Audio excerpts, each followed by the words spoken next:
2021년 연말에 재미있는 일이 있었습니다. 한 주 간격으로 제목에 로맨스가 들어가는 두 영화가 차례대로 개봉했던 것이죠. 장르만 로맨스와 연애에 빠진 로맨스가 바로 그 주인공입니다. 이 두 작품은 마치 자신의 장르가 로맨스라는 걸 대단히 자랑스럽게 생각하기라도 하는 듯 로맨스라는 단어를 내세웁니다. 여기에서 고개를 갸웃할 수밖에 없습니다. 장르만 로맨스의 가제는 입술은 안 돼요였고, 연애 빠진 로맨스의 예전 제목은 우리, 자영이었거든요. 두 영화 모두 로맨스를 내세우는 이유가 문득 궁금해졌습니다. 답은 쉽게 나옵니다. 아마 상업적인 선택이었겠죠. 연애 빠진 로맨스는 정가영 감독의 센스를 생각해보면 철저하게 상업적인 이유로 로맨스를 넣었다는 걸 생각해 볼 수 있고, 장르만 로맨스 역시 조은지 감독의 말에 의하면 입술은 안 돼요가 좀 어렵게 다가간다는 제작사와 투자사의 의견이 있었다고 합니다. 물론 영화가 온전히 감독만의 것은 아니고 제목이든 내용이든 투자사들의 입김이 들어가지 않는 부분이 없다는 것이 한국 영화 산업의 특징이자 굴레이기도 하죠. 그리고 정작 영화의 성패에 대해서는 감독이 온전히 책임을 뒤집어 쓰는 이 구조가 과연 창작자에게 어떤 의미일지도 생각해 봐야겠습니다. 특히 두 작품 모두 원제가 훨씬 더 느낌이 있기 때문에 더 아쉬워집니다. 관객을 끌어들이는데 로맨스가 제목에 오는 것이 더 좋겠다는 그 지극히 상업적인 판단 때문에 입술은 안 돼요 같은 감각적인 제목이 희생되었죠.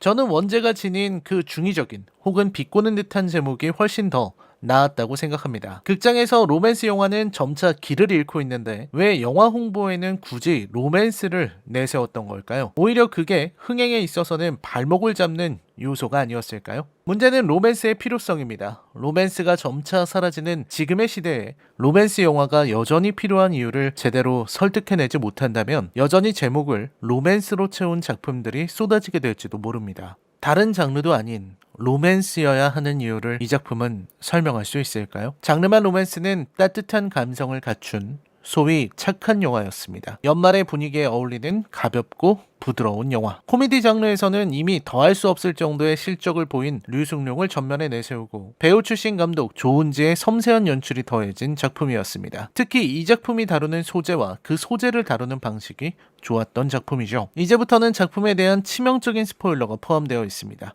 감상에 유의하시기 바랍니다.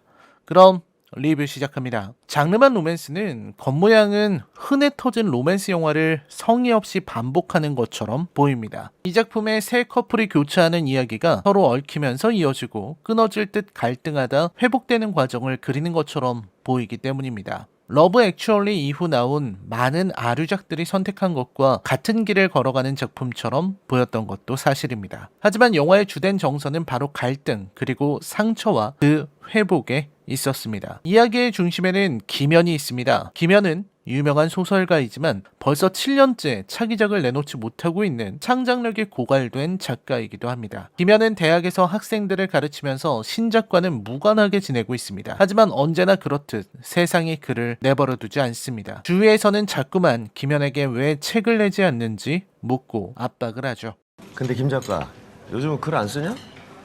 어떻게 좀 늦다? 야, 글쟁이가 글로 먹고 사는데 밥줄을 놓을까? 감독의 입장에서도 이 모든 일들이 괴롭습니다. 아래에서는 계속 치고 올라오고 후배인 문혜리 작가의 멘부커상 후보 소식을 들은 그는 후배의 영광 앞에서 질투심을 드러내며 내내 깐족거리거든요. 아유 뭐가 이렇게 적어? 만약 수상작이 되면 9천 정도 받고. 대화 말이지. 그리고 그 곁에는 범상치 않은 가족관계가 있습니다. 김연에게는 전처와 현처가 있는데 전처인 미애는 김연의 친구이자 출판사 사장인 순모와 몰래 사귀고 있는 중입니다. 그리고 김연과 미애 사이에서 태어난 아들 성경이는 한창 사춘기의 열정을 불태우는 중입니다. 여자친구가 있었는데 그 친구는 임신을 하고 얘 아니야. 성경이는 수업 시간에 울어버리죠. 그리고 하필 김연과 미애는 그런 성경의 앞에서 부적절한 모습을 보입니다. 성경은 아버지더러 왜 엄마랑 바람을 피느냐, 이럴 거면 왜 이혼을 했느냐고 묻습니다. 다소 가벼우면서도 솔직한 영화의 스타일이 드러나는 대목입니다. 그리고 김연에게 가장 중요한 인물이 등장합니다. 바로 유진이라는 인물이죠. 유진은 남진과 사귀고 있는 동성애자였습니다. 반면에 김연은 남진과 악연이 있습니다. 바로 남진의 책에 게이 정서라는 표현이 들어간 서평을 쓰는 바람에 남진은 자신의 성적 지향이 원치 않게 폭로되는 아우팅을 당해버렸고, 남진은 이후 김연에게 좋은 감정을 품지 못했던 거죠. 남진은 김연을 혐오하지만 김연은 흔히 말하는 포비아라서 남진에게 그렇게 한 게 아니라 김연이 지닌 옹졸한 마음, 즉 후배들을 견제하려는 그 마음이 일으킨 참사로 보입니다. 어쨌든 유진은 그토록 원하던 김연을 받고 김연을 향한 마음이 사랑임을 확인했고 남진을 정리하고 김연을 찾아옵니다. 오직 김연을 만나기 위해 대학에 들어오고 김연이 안식년이라는 걸 알자마자 휴학을 할 정도로 진심인 인물이죠. 그리고 유진은 대놓고 김연에게 고백을 합니다.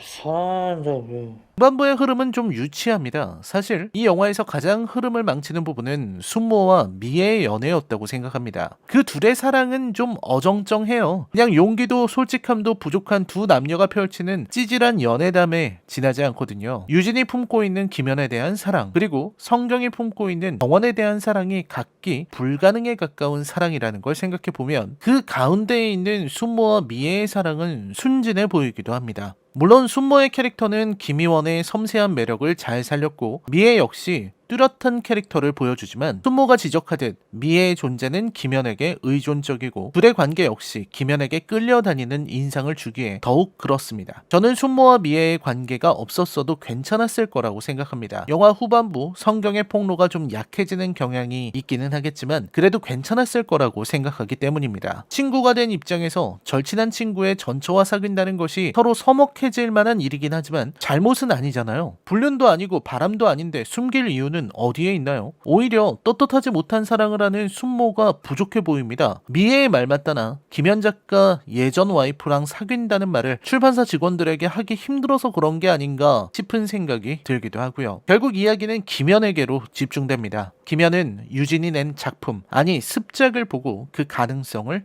인정합니다. 처음에는 유진을 혼낼 생각만 있었겠지만 김연의 문학적 재능 자체는 진짜인지라 유진의 천재성을 인정하게 된 거죠. 그래서 김연은 유진과 함께 공동집필을 하기로 합니다. 자신을 사랑하지만 사랑받으려는 마음은 없다는 유진. 김연은 그런 유진과 합숙을 해가며 글쓰기에 올인하게 됩니다. 여담이지만 저 역시 글 쓰는 사람으로서 이 부분에 대한 주관적이고 개인적인 경험에 의거한 감상을 말하자면 저는 김연이라는 사람이 참 좋아 보였습니다. 제가 본 여러 작가들은, 그리고 글 쓰는 사람들은 김연처럼 흔쾌히 공동집필을 하기 어려워하는 이들이 많았기 때문입니다. 거기에 김연은 지금 세상에 모르는 사람이 없을 정도로 유명한 작가고 유진은 등단조차 하지 않은 신인인데 그런 신인과 공동집필을 하고 신인을 이끌어주는 김연이라는 인물이 대단하게 보인 겁니다. 이런 일이 어디 쉽겠습니까? 그 외에도 글을 써내려가는 김연의 진지한 태도, 글쓰기는 엉덩이로 하는 것이라는 지극히 사실적인 말도 좋았습니다. 글쓰기, 소설 창작은 스티븐 킹의 말 맞다나 예술 행위가 아니라 하나의 노동이거든요. 그 외에 출판사와 계약할 때 유진의 계약서에 계약금이 100만 원으로 되어 있는 것도 현실적입니다. 요즘도 항상 100만 원에 계약하거든요. 제가 처음 책을 내겠다고 계약했던 게 2000년대 중반인데 2020년대에도 금액은 달라지지 않았습니다. 출판계는 예나 지금이나 똑같습니다. 유진의 이야기를 하기 전에 성경의 이야기를 해보죠. 저는 성경과 정원의 이야기가 가장 어려웠습니다. 성경의 감정은 쉽게 이해할 수 있지만 정원이라는 캐릭터는 도통 이해가 되지 않았습니다. 살면서 이런 캐릭터를 접해보지 않았기 때문인지 저로서는 좀 판타지에 가까운 인물이 아닌가 하는 생각도 들었습니다. 노은지 감독은 정원의 감정을 어떻게 생각했던 걸까요? 우선 성경의 입장은 아쉽습니다. 여자친구에게 차였고 서툰 상처에 담배를 물었고 그때 옆집 유부녀 정원을 만나게 됩니다. 정원은 미성년자에게 해로운 아줌마 역할을 다하는데 성경은 그런 정원에게 빠져들죠. 문제는 둘이 너무 친하다는 겁니다. 거의 매일 같이 데이트하고 노래방 가고 밥 먹고 공원에 놀러 갑니다. 이런 식의 이웃관계가 가능한 건가? 하는 생각도 들고, 정원은 친구도 없고 직업도 없나? 하는 생각도 듭니다. 이 관계가 성립되려면 정원의 입장이 묘사되어야 하는데 영화는 철저히 성경의 상처와 성장을 말하느라 정원을 이상한 인물로 만들고 있습니다. 만약 정원도 성경에게 마음이 있었다면 이는 또 다른 문제가 되는데 영화는 애매하게 멈춰버리고 말았습니다. 성경에게 찾아온 짝사랑의 상대라는 역할에만 충실한 채 정원의 감정은 그냥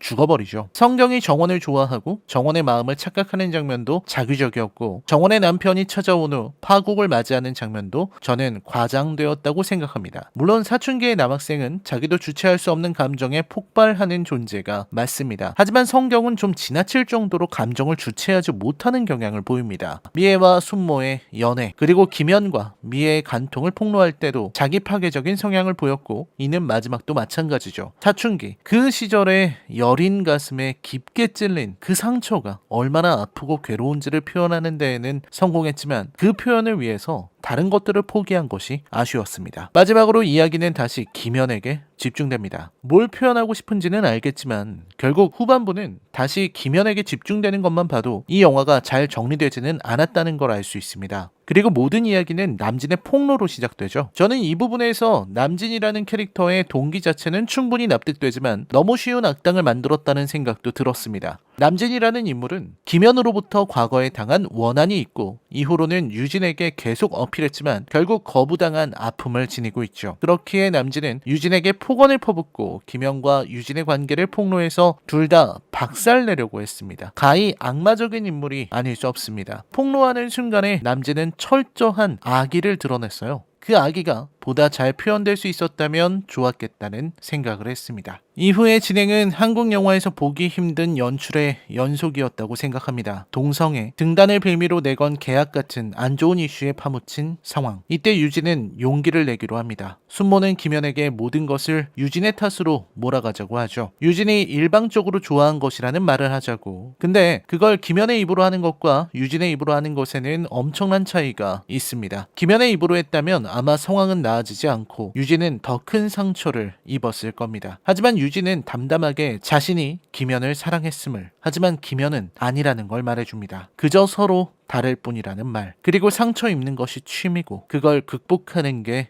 특기라는 말. 상처를 극복하는 게 특기라고 말하는 유진의 얼굴에서 슬픔이 느껴지는 건 상처를 취미로 생각하는 사람은 존재하지 않을 뿐더러 극복이 특기인 사람도 없기 때문입니다. 누구나 상처를 입으면 아프고 힘들고 언젠가는 나아지겠지만 그게 나아지는 과정에서 흉터가 남는 것. 그렇게 난도질 당한 상처를 안고 그 위에 생긴 굳은 살처럼 무디게 살아가는 것이 결국 우리의 삶인지도 모릅니다. 두 사람은 말이 통하지 않는 외국에서 다시 사랑을 말하고 색은 섞여서 사라지는 것이 아닌 새로워지는 것이라는 말을 되새깁니다. 결국 이 영화는 상처에 대한 이야기였습니다. 우리는 살면서 많은 일로 상처를 겪고 아파하고 서로 다름이 섞이고 그것으로 새로워집니다. 아마 한국 영화에서 동성애를 다룬 작품 중 가장 뛰어난 방법론을 보여준 작품이 아닌가 싶습니다. 동성애를 말하는 새로운 세련된 방식을 소개한 작품으로 저는 이 장르만 로맨스를 뽑고 싶습니다. 담담한 메시지는 아름답고 조은지라는 감독의 능력도 뛰어나다는 걸 알 수 있지만 그렇다고 이 영화가 지닌 어수선함을 전부 채울 수는 없습니다. 야심은 돋보였지만 그걸 다 채워 넣을 치밀함이 부족했습니다. 김연의 이야기를 마무리하는 정도의 정성을 다른 두 커플에도 쏟았다면 이 작품은 수작이 될 수 있었을 겁니다. 그리고 초반부에 다소 경쾌한 분위기가 너무 가벼운 나머지 작은 웃음 몇 번을 위해 영화 전체의 균형을 무너뜨리고 있는 건 아닌가 하는 생각도 들었습니다. 영화 장르만 로맨스에 대한 제 평점은 10점 만점에 5점입니다. 로맨스가 필요한 이유, 결국 김연의 말대로 관계란 문학에서도 우리의 삶에서도 가장 중요한 것이기 때문이지 않을까요? 사랑하고 사랑받고 위로하고 용서하고 응원하는 관계, 그 안에서 상처 주고 상처받고 다시 일어서게 되는 것도 관계의 문제입니다. 조은지 감독이 이번 작품에서 관계를 그려내는 게 충분하지는 않았지만 저는 볼만했다고 생각합니다. 다음 작품이 기대되네요. 라이너의 컬처 쇼크 영화 리뷰는 계속됩니다. 시청해주셔서 감사합니다.